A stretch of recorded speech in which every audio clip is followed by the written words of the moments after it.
오순절 후 세 번째 주일에 하나님 우리 아버지와 주 예수님으로부터 은혜와 평강이 여러분들에게 가득하기를 주님의 이름으로 축복합니다. 우리는 지난 주일에 예수 믿는 사람은 날마다 새로워지는 방향으로 변화되어야 한다, 이 말씀을 나누었습니다. 그리고 우리가 예수 믿는 사람으로서 날마다 새롭게 변화되기 위해서는 반드시 성령님의 도우심이 필요하다고 했습니다. 오늘 구약의 말씀 출애굽기 31장에 보면 하나님께서 성막을 짓기 위해 한 사람을 선택을 하셨습니다. 부살레이라는 사람이죠. 출애굽기 31장 2절 3절 다시 보시면, 내가 유다 지파 훌의 손자요 우리의 아들인 부살레를 지명하여 부르고 하나님의 영을 그에게 충만하게 하여 지혜와 총명과 지식과 여러 가지 재주로 일을 하게 하였다 그랬습니다. 여기에서 중요한 거, 하나님의 영을 충만하게 하셨다 이겁니다. 성령의 충만은 목회자나 선지자에게만 필요한 것이 아니라는 뜻입니다. 일상의 사람들, 평범한 일반 모든 사람들에게도 성령의 충만이 필요하다는 뜻입니다. 부살렐은 예배 인도자가 아니었습니다. 설교자도 아니었죠. 그는 기술자였습니다. 하나님은 그에게 하나님의 영을 충만하게 하셨죠. 성령의 사람이 된 겁니다. 그러니까 그의 손기술이 뛰어난 것은 단순히 재능 때문이 아닌 겁니다. 그의 능력은 성령 하나님께서 주신 지혜와 총명 때문에 생긴 겁니다. 성령님은 특별한 사람에게만 임하시는 분이 아니며 또한 예배 시간에만 임하는 분이 아니라는 증거입니다. 그분은 우리가 일하는 순간에도 어김없이 나와 함께 하시는 분입니다. 그리고 하나님의 영이 우리에게 임하면 우리에게 능력이 생기는 겁니다. 그런데 우리가 능력 있는 삶을 살지 못하는 이유는 내 안에 임재하신 그 성령님을 따르지 않기 때문인 겁니다. 우리가 매일 육신을 따를 것인가, 성령을 따를 것인가, 이 선택의 갈림길에 서 있는 것이 우리의 문제입니다. 육체의 소욕, 성령의 소욕은 서로 반대입니다. 사람은 본래 자기가 하고 싶은 대로 살고 싶어 하게 됩니다. 내 안에는 내 마음대로 하고 싶은 욕망으로 가득 차 있습니다. 이것이 육체의 소욕인 겁니다. 본능, 욕망, 자기밖에 모르는 태도, 세속적인 쾌락, 이것이 육체의 소욕입니다. 이에 대해서 갈라디아서 5장 19절과 21절에 보면 더 구체적인 사례가 있습니다.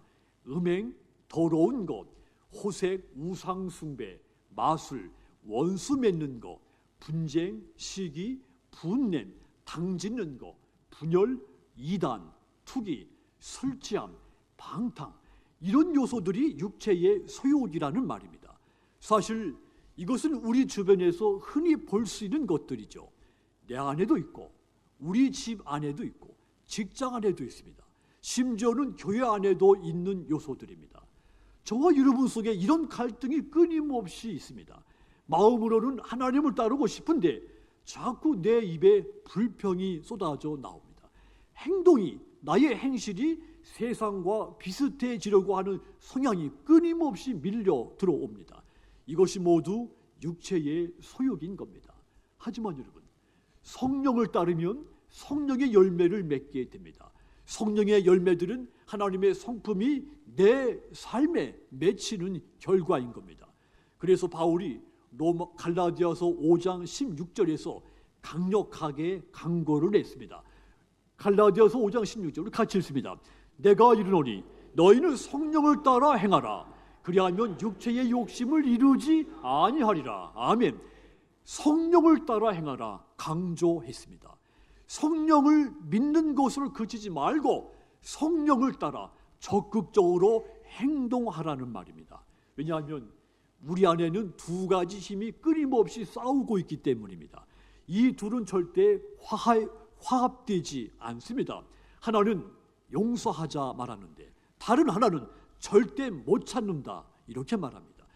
그래서 우리 삶이 늘 전쟁터 같게 되는 겁니다. 절대 용서 못해. 이것이 육체의 소욕인 겁니다. 육체의 소욕은 결국 하나님과의 다른 사람과 나의 이 아름다운 관계를 깨뜨려 버리고 맙니다. 그렇다면 이 싸움에서 이기려면 어떻게 해야 됩니까?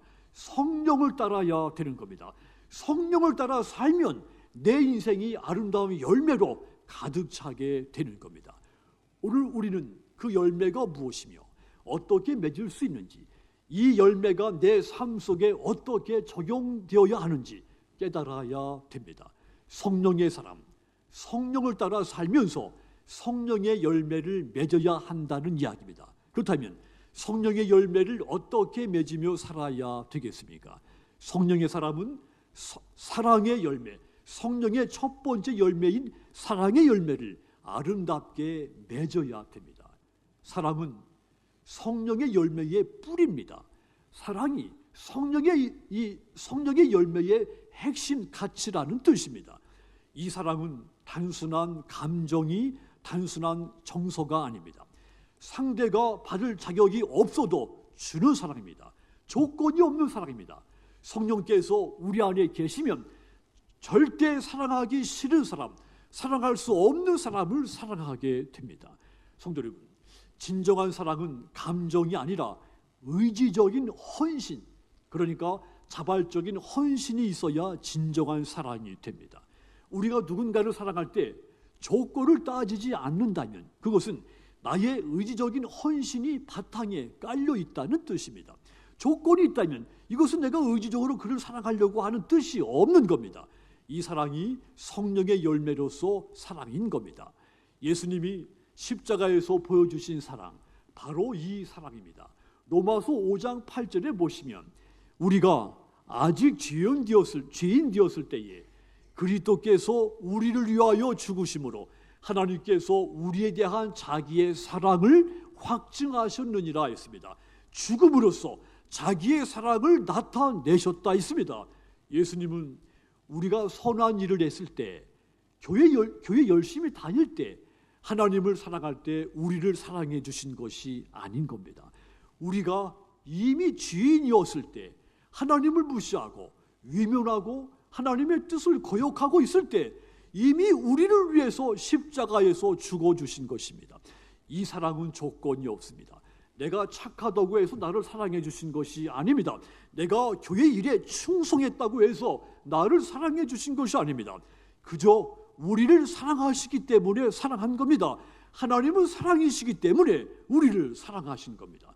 예수님은 그 사랑을 십자가에서 죽음으로 우리에게 보여주신 겁니다. 십자가는 로마 시대 가장 잔인한 형벌입니다.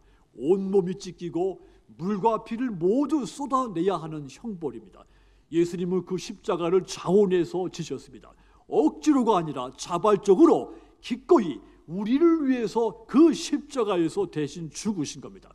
저와 여러분들을 살리시기 위해서 십자가에서 목숨을 내어놓으신 겁니다. 우리가 받아야 할 저주, 우리가 감당해야 할 죄의 대가를 십자가에서 대신 짊어진 겁니다. 이것이 아무 조건이 없는 예수님의 사랑입니다. 사랑을 죽음으로 우리에게 확증해 보이신 겁니다. 이 십자가는 단지 과거의 사건이 아닙니다. 지금도 살아 역사하는 사랑의 진행입니다. 그래서 우리는 이 사랑을 받은 자로서 이 사랑을 타인에게 흘려보내야 되는 겁니다. 그런데 우리가 우리의 힘만 가지고는 예수님의 이 조건이 없는 이 사랑을 흉내조차 낼 수가 없습니다.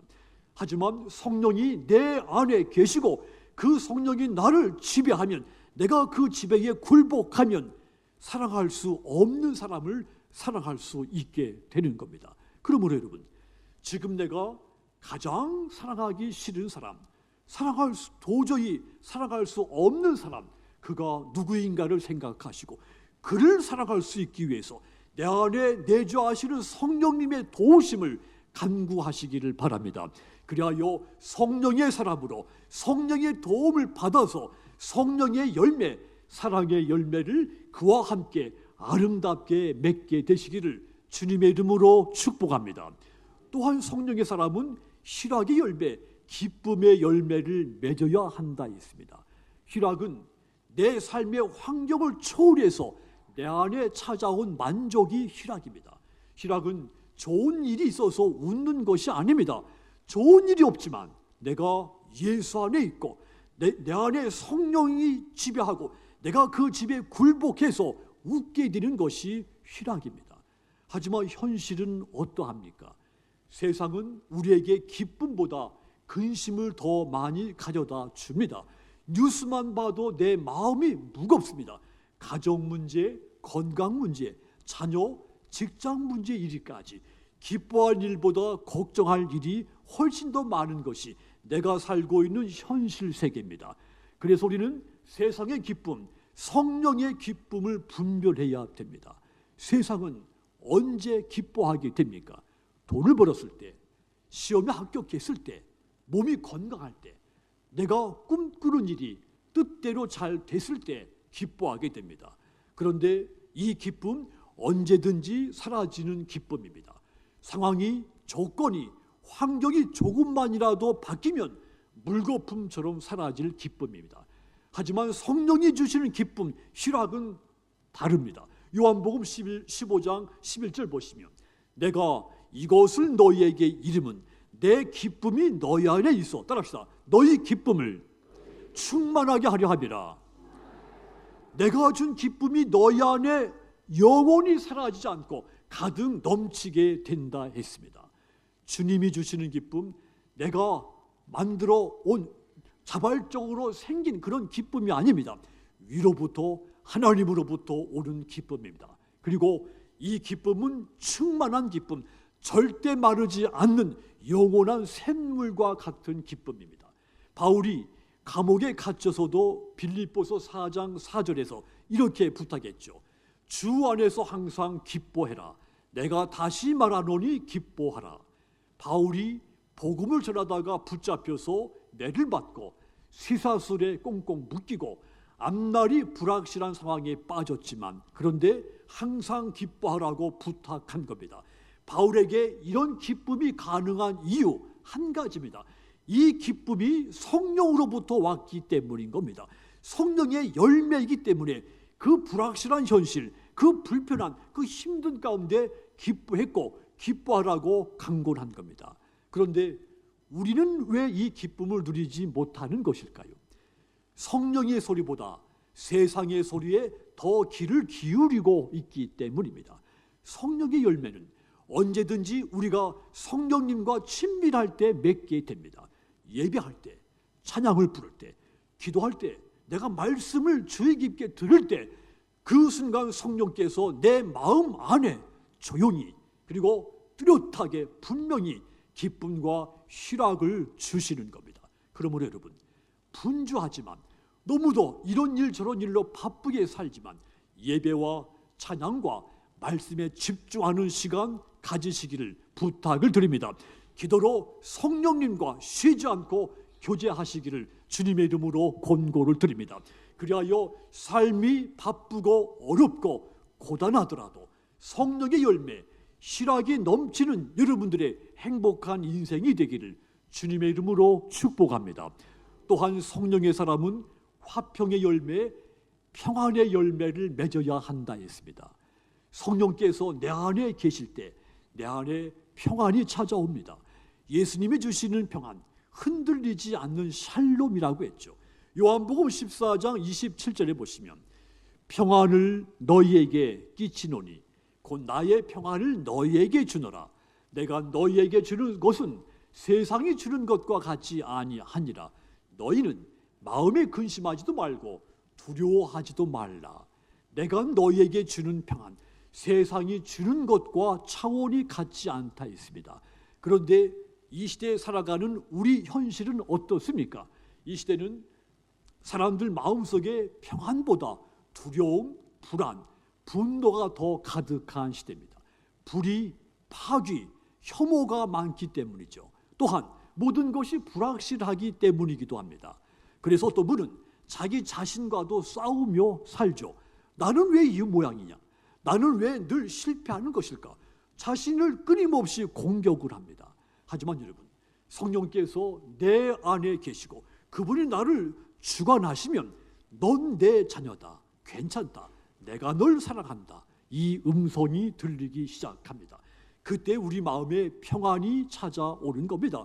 세상이 줄 수 없는 평안, 환경을 초월한 그런 평안이 우리를 주관하게 됩니다. 그리고 이 평안은 내 마음속에만 머물러 있지 않습니다. 다른 사람과의 관계 속으로 끊임없이 흘러가서 나와 그와 아름다운 관계를 맺게 만들어 주는 겁니다. 사실 인간관계는 쉽지 않습니다. 사람과 사람 사이의 갈등을 피할 수 없는 현실이기도 하죠. 가정에도 있고 직장에도 있습니다. 지역에도 있고 심지어는 교회 안에도 어려운 것이 이 인간관계입니다. 왜 저 사람은 나를 힘들게 하는 걸까? 왜 내가 먼저 다가가야 하는 것인가? 이런 마음들이 우리를 힘들게 하죠.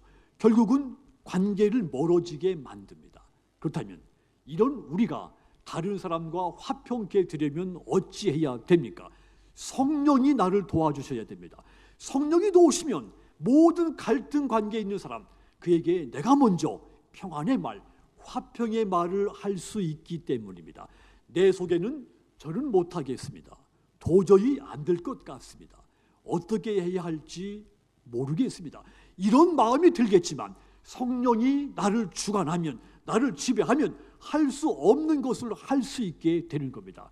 성령께서 내가 먼저 용서할 수 있는 마음을 품게 만듭니다. 내가 먼저 말을 낮추도록 만들어주고 내가 먼저 사과할 수 있는 그런 마음도 가지게 만들죠. 그렇게 해서 맺혀지는 것이 바로 성령의 열매, 화평의 열매인 겁니다. 저와 여러분들, 가정과 교회 안에 화평케 하는 자로 부르심을 받았습니다. 로마서 12장 18절, 이 말씀 우리 같이 읽겠습니다. 할 수 있거든 너희로서는 모든 사람과 더불어 화목하라. 아멘. 그러므로 모든 사람들과 함께 성령의 사람으로 성령의 열매 화평을 이루며 사시기를 주님의 이름으로 부탁을 드립니다. 그리하여 저와 여러분들 때문에 온 세상에 하나님의 평안으로 가득 차게 되기를 주님의 이름으로 축복합니다. 또한 성령의 사람, 오래 참음의 열매, 기다림의 열매를 맺으라고 했습니다. 오래 참는 것, 그냥 참는 것이 아닙니다. 오래 참음은 메소테스, 절제된 미덕이라고 했습니다. 사랑을 담아서 기다리는 겁니다. 참을 수 없는 상황 속에서도 인내하고 감정을 폭발시키지 않고 터뜨리지 않고 기다리는 겁니다. 이것이 성령의 열매로서 오래 참는 겁니다. 이때 우리가 오래 참는 것에 대해서 말하기 전에 하나님이 나에 대해서 얼마나 오래 참고 기다려 주셨는가, 이것을 떠올려야 됩니다. 우리가 죄를 짓고 사소한 일로 불평을 쏟아내고 하나님을 떠나고 수없이 실패를 하지만 하나님은 그런 우리를 오래 참으셨습니다. 베드로후서 3장 9절 보시면 주의 약속은 어떤 이들이 더디다고 생각하는 것 같이 더딘 것이 아니라 오직 주께서는 너희를 대하여 오래 참으사 아무도 멸망하지 아니하고 다 회개하기에 이르기를 원하시느니라. 어떤 사람이 하나님의 약속은 늦어진다고 불평하는데 무슨 소리냐? 그 더딘 기다림은 구원을 위한 하나님의 인내라는 말입니다. 하나님이 오래 참으셨기 때문에 오늘 우리가 구원을 받아서 이 자리에 있게 됐다는 뜻입니다. 오래 참음은 나를 회복시키시고 나를 구원으로 이끄신 능력인 것입니다. 그러므로 여러분, 하나님이 나를 오래 참으셨기 때문에 내가 구원을 받을 수 있었다면 똑같이 나는 다른 사람의 구원을 위해서 오래 참아야 되는 겁니다. 그런데 우리는 왜 오래 참지 못합니까? 성격이 급해서 오래 참지 못합니까?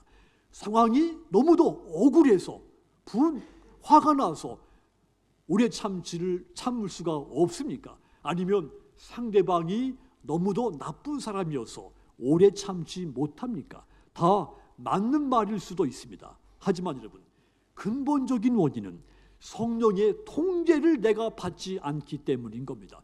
내 안에 성령께서 나를 주관하려고 하는데 내가 끊임없이 거부하기 때문에 오래 참지를 못하는 것입니다. 오래 참음의 열매를 맺지 못하게 되는 겁니다. 그러므로 여러분, 참을 수 없는 순간이 찾아왔을 때 성령님의 통제에 의지하시기 바랍니다. 참아야 할 순간에 입을 닫고 기도하시기 바랍니다. 참아야 할 순간이 오면 십자가를 오래 참으셔서 나를 구원하신 예수님을 바라보시기를 바랍니다. 그리하여 하나님께서 우리에게 오래 참으셨기 때문에 내가 구원받을 수 있었던 것 같이 저와 여러분들이 오래 참음으로써 누군가 한 사람이 구원받게 되기를 주님의 이름으로 축복합니다. 또한 성령의 사람, 자비의 열매, 그러니까 너그럽고 배려의 열매를 맺어야 된다 했습니다. 자비는 약한 사람을 향한 마음이 자비입니다. 긍휼, 동정, 이것을 넘어서 실질적으로 돕는 마음이 있을 때 그가 자비의 사람입니다. 요즘 세상을 보면 사람들 마음이 참으로 각박하죠. 골목에 누군가 쓰러져 있어도 모른 체하고 지나갑니다. 가까운 가족 관계도 서로 무정해졌고, 다른 사람이 조금만 잘못해도 용서가 되지 않고 단호하게 그와 단절해 버립니다. 이 시대 자비로운 성품이 사라진 겁니다. 이런 시대를 사는 우리가 예수님의 자비를 본받아야 됩니다. 예수님은 눈먼 사람, 병든 사람, 버림받은 사람에게 늘 자비를 베푸셨습니다. 병든 사람을 보셨을 때 불쌍히 여기사 고쳐주셨고, 눈먼 사람 보셨을 때 긍휼히 여기사 눈을 뜨게 하셨습니다. 예수님은 소외된 사람, 버림받은 사람, 아무도 주목해주지 않는 사람에게 먼저 다가가서 손을 내미시고 마음을 내어주신 분이십니다. 누가복음 10장에 나오는 선한 사마리아인 비유, 당시 사람들의 태도 똑같이 지금 현대를 살아가는 저와 여러분들이 어떻게 살고 있는지 잘 보여준 이야기입니다. 1978년도에 미국의 프린스턴 대학에서 2명의 심리학자가 이 누가복음 10장 선한 사마리아인 이야기를 그대로 똑같은 배경을 놓고 학생들을 대상으로 실험을 했습니다. 그랬더니 성경에 나온 그 결과 그대로 실험 결과가 나오더랍니다. 그 실험 결과를 보고 수많은 사람들이 충격을 받았습니다. 강도 만난 사람을 보고 제사장, 레위인 그냥 지나쳤습니다. 실험을 했을 때 심지어는 앞으로 목사가 될 신학생들조차도 똑같이 성경에 나온 똑같이 행동을 하더랍니다. 여러분, 강도 만난 사람을 보고 제사장, 레위인 그냥 지나쳤다 했죠. 아마도 바쁘고 피곤하고 불편했을 겁니다. 혹은 괜히 이런 일에 엮이지 않고 싶었을 생각이 들기도 했을 겁니다. 그런데 사마리아 사람 불쌍히 여겨 다가가서 붕대를 감아주고 기름을 붓고 데려다가 치료까지 해줬다 했습니다. 예수님은 이 사마리아 사람이 자비를 베푸는 사람이라 했습니다. 자비는 눈으로 보고 마음으로 느끼고 손과 발로 움직일 때 진정한 자비입니다. 그래서 이 자비를 실천하려면 예민한 눈과 부드러운 마음이 있어야 됩니다. 지금 내 주변에 나의 도움이 필요한 사람이 있는지 예민한 눈으로 바라보아야 됩니다. 그리고 성령이 내 마음에 감동을 주시면 내 마음을 주관하면 그대로 순종해야 합니다. 그러면 내가 자비로운 사람이 될 수 있는 겁니다. 그러므로 여러분, 성령의 사람으로서 자비의 열매를 가득히 맺으시기를 주님의 이름으로 권고드립니다. 여러분들이 베푼 그 자비로 말미암아 천하보다 귀한 한 영혼이 그 누군가가 구원받게 되기를 주님의 이름으로 축복합니다. 사랑하는 여러분, 인간은 누구나 무언가를 따라 살아갑니다. 누군가는 욕망을 따라 살고 누군가는 다른 사람의 기대에 맞춰 따라 살려고 하기도 하죠. 하지만 성경은 너희는 성령의 사람으로 성령을 따라 행하라 권고했습니다. 성령의 사람으로 산다는 것, 삶 전체가 하나님의 영, 하나님의 성령에 반응하고 그 성령이 조율하는 대로 따르며 사는 겁니다. 이 시대에서 성령의 사람으로서 성령의 열매, 사랑과 희락과 화평과 오래 참음과 자비의 열매를 맺으셔서 아름답고 행복하고 은혜로 충만한 저와 여러분들의 인생이 되시기를 주님의 이름으로 축복합니다.